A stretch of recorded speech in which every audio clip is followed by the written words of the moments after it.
समझ नहीं आ रहा अपने सैलरी इंक्रीमेंट का क्या करूं। बेटा इतना क्या सोच रहा है? अपने म्यूचुअल फंड्स के एसआईपी का टॉप अप करा ले। This is the right time.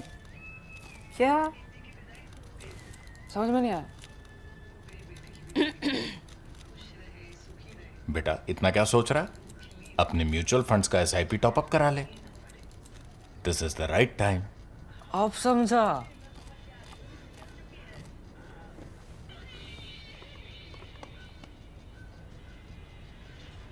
Mutual fund investments are subject to market risks. Read all scheme-related documents carefully. A metal that's for long been called or long been dismissed as poor man's gold. Silver is now having its day under the sun. So much so that it's beaten gold hands down over the past several months, and exchange traded funds in India have had such an inflow into their silver funds that many of them have stopped taking fresh investments because regulator requires that for any funds that you sell, you must keep physical metal with you. And that physical metal is either not available or is available at too high a price because suddenly the prices have gone up. Other things have happened. Two central banks have indicated, both in fact have started buying some silver. Usually central banks only buy gold in terms of precious metals, but some have started buying silver as well, and these are very significant ones for different reasons. One, for geopolitical reasons. That's the Russian central bank. Last year they said they will buy silver also for their reserves, and they said that they were allocating $545 million for purchasing silver. Then that is geopolitically important, then financially important, geopolitically also, but financially important, because Saudis geopolitically signal on behalf of the powers that be, that is the Western world, but also the Saudis are very, very shrewd when it comes to investing their own money. So the Saudi central bank has also made very small investments in a couple of exchange traded funds, silver exchange traded funds, but this is seen by the markets as an indication or as a signal that silver is now coming into fashion. So as I told you, silver has been called poor man's gold. It's also been called the devil's metal. And devil's metal, why? I will tell you. Devil's metal because it's very volatile. So at a time you might think silver will go up, you buy silver and suddenly it starts going down. Whereas at various points of time you might think silver will not go up and it suddenly goes up. If you see historically over the past 50-60 years, just volatility, that is, you can say that silver and gold don't necessarily move in lockstep. There are times when both may be going up or both may be going down depending on the global economic or monetary environment, but yet volatility for silver is 1.75:1 compared to gold, which means that gold goes up by say 10%, then silver might go up by 17.5%, and similarly on declines. That volatility makes investing in silver a much more risky, maybe much more exciting, because lots of people like roller coasters. I don't, but lots of people do. People also like the tadka of risk a little bit, and sometimes risk gives you more benefit. I'm not recommending that you do anything. I'm just telling you why is silver called the devil's metal. So we've all been obsessed with gold for centuries, for millennia. However, the fact is that silver was the first metal to rise almost 6,000 years back, almost 6 millennia back. It was also the first precious metal, if you could call it that, to be mined. It began to be used in jewelry, which has been found in archaeological findings for almost 3,000 years now. This was then more located inside what is now Turkey or Greece, and those countries became very rich, and then it was discovered in Spain. That made the Roman Empire very rich, and that's how the Roman Empire was able to pay for spices that they bought from India. And that's how India acquired a lot of silver. However, silver was not seen particularly as a store of value as gold does, for the simple reason that silver has been seen to be more volatile than gold. It was also available in the world a lot more than gold until Columbus discovered America, and then there was the Spanish conquest of the Americas. And that's where they found the big precious mining resources there, and the production of gold and silver both went up. And in the course of time, it is the countries in Southern America, that is Mexico, Peru, Bolivia. These became the largest producers of silver in the world. However, the demand still remained a little bit limited until about 10-15 years back, because what was it? It was needed for ornaments, it was needed for making coins. In a country like India, it was genuinely the poor person's gold, poor family's gold. If you couldn't afford too much gold, you bought silver. Or if you didn't want to look too bling, then it was stylish to have silver jewelry and also more classy to have silver jewelry. Families did not see silver as a storehouse of value. However, silver had remained in our metaphor. It was very, very common in our metaphor in English as well as Hindi. And obviously, I can't tell you about other languages. I'm sure all other Indian languages also have some uses of silver. But see, English, we'll say born with a silver spoon in the mouth. Somebody got sold out for a few pieces of silver, right? In Hindi, what do we say? Chandi ka juta. That means when you bribe somebody to get something done, you say usko chandi ka juta mara, right? You paid somebody in silver, chandi ka juta. Or you say chandi ka chashma pehna. Chandi ka chashma means when somebody takes bribes and does work for you. So when you give bribes, chandi ka juta. When you take bribes, chandi ka chashma. Similarly, riches have been denoted in Indian poetry also as chandi ki diwar, as the wall of silver dividing the rich and the poor. And I will take you back to a 1969 song sung by Mukesh in the film Vishwas, which is chandi ki diwar na todi pyar bhara dil tod diya, ek dhanwan ki beti ne nirdhan ka daman chhod diya. That is just the lament of a poor lover who thinks that he got dumped by the woman he loved or who pretended to love him because she preferred money. So chandi ki diwar. She did not cross the chandi ki diwar. So chandi has remained in our metaphor, but it has not featured so much in our investments.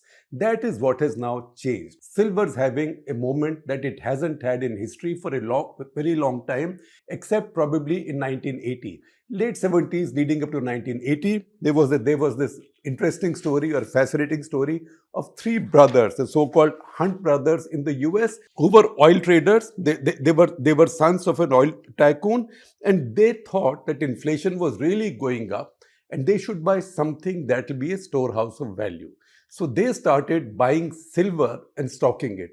Physical silver. These three brothers were Bunker, Herbert, and Lamar. Lamar, by the way, was the founder of the NFL team Kansas City. All three of them started collecting silver. The global supply wasn't that much, and global prices really shot up. It was at that point that the regulators moved in. They moved in, and immediately the silver prices collapsed. And the three brothers also collapsed. Two of them declared bankruptcy. The third paid huge amounts of fine. So that is when silver prices had gone up.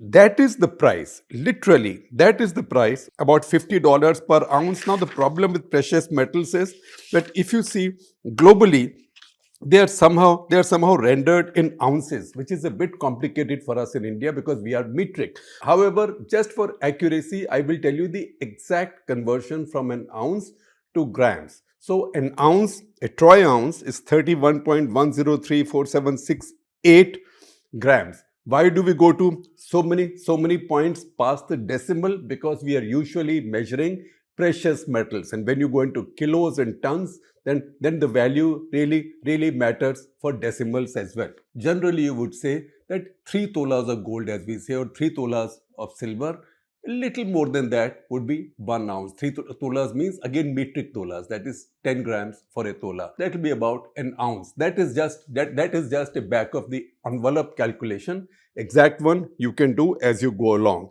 Now, during the Hunt brothers scandal, the highest point silver reached was 48.70. Now, with futures going up 6.8% at this point, it has gone up to 50.13. So, in literal terms or in nominal terms, it is the highest ever in history. These figures, for clarity, are in troy ounce or 31 point whatever grams. However, if you take into account inflation and put today's dollar value, then what the Hunt brothers had at 48.7 will today be $200. So let's get that clarity. However, silver has never seen this kind of a rise. I will give you an idea of what's been happening with silver, give you a comparison with gold as well. So see the first graphic.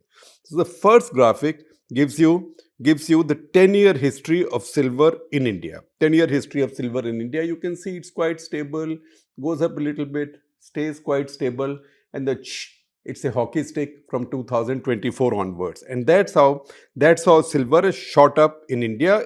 It has pretty much reflected what's happening internationally. It's only lately, because of local factors, because of local shortages, that Indian silver prices are a little bit more than international prices. That's also because Government of India has put restrictions on silver jewelry imports into India. That is to protect the Indian jewelry industry.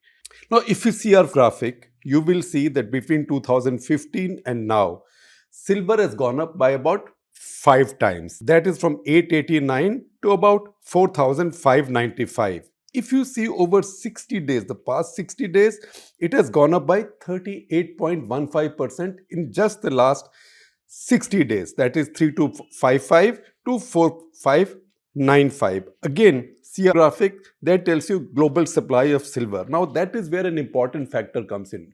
Global supply of silver has been struggling because silver mostly is not mined as a standalone metal. In most cases, silver comes out as a byproduct of other mining for other metals. In India, for example, all of the silver that India discovers comes out as a part of zinc mining. A tiny bit, a weeny bit of it comes out as a part of copper mining, because now with modern techniques you can separate in the refining process, and that is how silver comes out in most parts of the country. That's why it's not possible to suddenly up silver production. Now, what's happened over the last 10 years? That is very important, and we need to understand that. Over the past 10 years, industrial use of silver has really shot up. It's really shot up. Why? Because three most fast-moving or the three most futuristic businesses or the three fastest growing areas of global economy need silver. That is electric vehicles, solar energy, and defense. All three of them use silver. In fact, it's possible that most of us may not be carrying any gold on our bodies. Most of us are not cricket players, right?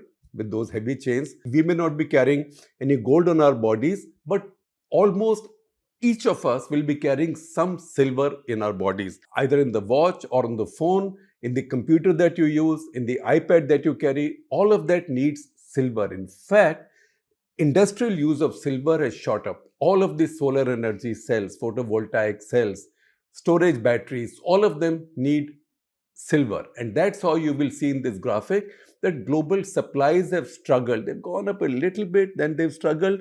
And you can see also that recycling of silver is now going up because the value of silver is going up and demand for silver is going up. And as the demand for silver has gone up globally as an essential industrial input, countries have also started to hoard silver. In America, for example, there is a worry that Trump will soon impose tariffs on silver. He's already imposed tariffs. Those are a bit chaotic, but that's how it does things. On copper, on steel, on lumber, also on many rare metals. There is a concern that silver will also be called a critical mineral now, because without silver, you cannot do all of these electronics, missiles, fighter planes, digital watches, phones. None of this can work without silver, and that's how the demand of silver has gone up. So unlike gold, silver is also a commodity that is needed by industry. Gold is mostly sought as a store of value and also for jewelry. For jewelry, silver, on the other hand, is a commodity which is genuinely essential for modern industry. And that is what has led to the global shortage of silver, and also led to sovereigns, many governments, hoarding silver or protecting their silver from going away. Now, I told you that how the supply is struggling, but also see how the global demands is up. It's generally up. It's not shot up like that. It might shoot up more if more silver was available, but still it's going up as the global supply is struggling. It's in the middle of this that central banks have now shown interest in buying some silver, and also investors are moving into ETFs, silver ETFs. In fact, so heavy has been the movement into silver ETFs that many of the Indian mutual fund companies have right now suspended taking fresh investments. Now, let me give you some comparisons between silver and gold. In last 6 months, starting at about 2,800 rupees per ounce, silver has gone up by 65.81%. 65.81%. All of this is from silverprice.org. Gold, on the other hand, has only gone up in the last 6 months by 24%. So, silver has beaten gold by a long distance in the last 6 months. Over the past 60 days, silver has gone up by 41%, gold has gone up by 24.99%. I'm giving you these figures in all decimal points because these are precious metals and every figure to the right of the decimal also matters. Over 30 days, gold has gone up by 12.4%, silver has beaten it by almost 100%, going up by 22.58%. That is what has led to this frenzy for silver. It is the metal in fashion now. Everybody with spare money, spare cash is now rushing to silver because gold ETFs were in fashion. Gold was also being stockpiled by central banks. We've done a full episode of Cut the Clutter on that. In fact, 2 episodes of Cut the Clutter on that. We'll share links with you. But now silver is the new game in town. However, as you do that, you also have to look backwards. And when you look backwards, look 20 years back, then in 20 years, silver has gone up by 1217%, 1217%, whereas gold has gone up by 1634%, 1634%. So once again, when you look at the short term, last 60 days, 3 months, 6 months, 1 year, silver has beaten gold. But if you see 20 years, then gold has done much better than silver. I am not an investment advisor. You can decide whatever you want to do. I will also tell you for comparison what's happened with Nifty. If you had bought Nifty about 20 years ago, that would have gone up by about 1540%. But that's about the same as gold after gold's incredible run over the past year and a half or 2 years, particularly after the Ukraine war and then Donald Trump's tariff disruption. I'm comparing this with Nifty because that's of more relevance to us. If you compare this with Standard and Poor, S&P, you might find that has done way better than gold, but that is not something on which I will hold forth in detail right now. And by the way, all these percentages that we are calculating are based on prices in India. Remember, prices in India vary a little bit from international prices. One, because silver has gone up in India primarily because ETFs have run short of the metal. They have to look for the metal to cover for those investors who've already invested in their funds. The second thing is gold imports in India have a customs duty, and that makes India's gold prices a little bit higher than global gold prices. That's why for likes to likes or apples to apples comparisons, we've only taken Indian prices. Now again, I have for you from Citigroup an estimate of silver demand forecast for the year 2025. If you see this silver demand forecast, then the highest demand will come from industry, for industrial use. That's not true of gold at all. So this is silver, 12.19 million kg. Now the topmost demand will come from industry. That's not true of gold at all. It's true of silver. The industry will need 12,190 tons, that is 12,190 tons. For solar energy, that is photovoltaic cells, etc., you will need 8,470 tons of silver. For physical investment, people are parking their money in silver thinking that not only is it as safe as gold, but will probably yield more than gold. That will require 5,950 tons of silver. So jewelry and silverware, chandi ki thali, you have chandi ka chammach, you have spoons, you have katoris, you have glasses made with silver. A lot of the rich families like that. People also like to buy those for their newborn babies as a good luck charm. All of that will need 5,812 tons. Then exchange traded funds, the new kid on the block. Otherwise, silver ETFs were not in fashion at all. In fact, in the 2 years leading up to 2024, globally, there were net withdrawals from silver ETFs. Then they have shot up now. This will add up to 3,110 tons. And then photography. Poor photography also needs some silver. I told you silver is used in many areas. That will be about 708 tons. Now, if you add it all up, you will come to a figure of nearly 35,000 tons. The total global production of silver last year was 25,000 tons. And you can see that a shortage is building up. Now, how will the countries and how will industry make up for this shortage? As I told you earlier, and I will explain to you with some facts, the challenges with upping silver production, silver mining in the world. A lot of the countries will now focus on recycling because a lot of silver is available in what we have already, and that can be recycled. So a lot of the stuff that is thrown away, particularly in the Western world, will now find its way to recycling yards to countries like ours, and that's why it's important for India also to up its recycling game. And at the same time, people think that if this continues, then the silver prices will keep going up. However, the markets don't always follow the logic that you might have today. Markets have their own way, and commodities have their own way of behaving as times pass, because you never know. Just as there was a time in the shale gas era when guar gum became such a precious agricultural or agroforestry commodity, and suddenly it lost its charm. So these things can change as technologies can change. We've already seen that the largest demand from silver is expected to come from industry. Now, silver, how much silver is produced in the world? I told you it's about 25,000 tons. India is among the largest consumers of silver in the world. So just as we Indians love gold, historically we've loved gold, historically we've loved silver also. So the not so rich Indians will buy silver jewelry instead, or they might buy a little bit of gold, but the rest in silver. Also, silver is used in India for coins.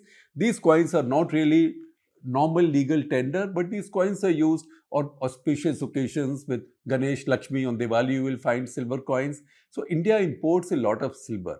India produces about 750 tons of silver, whereas India consumes almost 8,000 tons.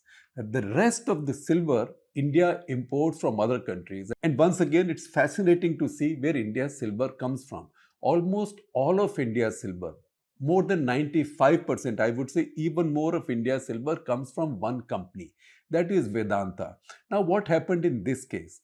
Vedanta in 2002 won the bid for a company called Hindustan Zinc Limited. This is when Atal Bihari Vajpayee government was privatizing its public sector. Hindustan Zinc Limited was founded in 1966 as a PSU. They knew that there was a little bit of silver available where they were pulling out zinc from in mines not far from Udaipur in Rajasthan, but they never really bothered so much. Then in 1980s, when the silver price went up, I told you about the Hunt brothers phenomenon, then they thought that maybe there is some value in silver as well. So they started investing some money or some effort in pulling out a little bit of silver. However, by 2002, all the silver they were extracting from these zinc mines, essentially zinc mines, were just about 40 tons. In fact, in 2002-03, part of which would have been under Vedanta as well, the total production of silver from these zinc mines in Rajasthan was just 47 tons. Over the next 20 years, it has gone up by 20 times. So last year, the same mines produced 7,046 tons of silver. That's almost all of the silver that India produces. Some silver comes out as an adjunct also in Hindustan Copper Limited's mines in Jharkhand.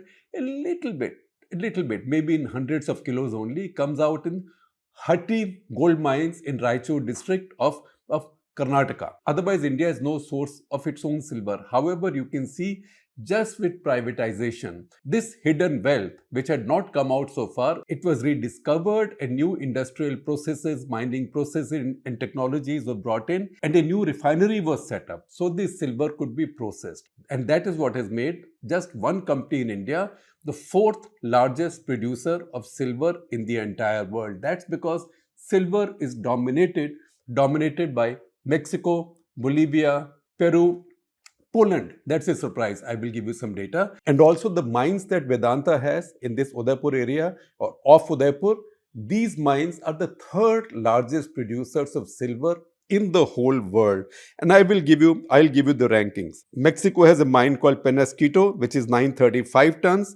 Then Poland has a mine under its company KGHM, which is 800 tons. Then Bolivia, San Cristobal, Bolivia, that's about 800 tons also. And then you have Sindesar Khurd in India, which is the largest of the silver yielding mines under Vedanta.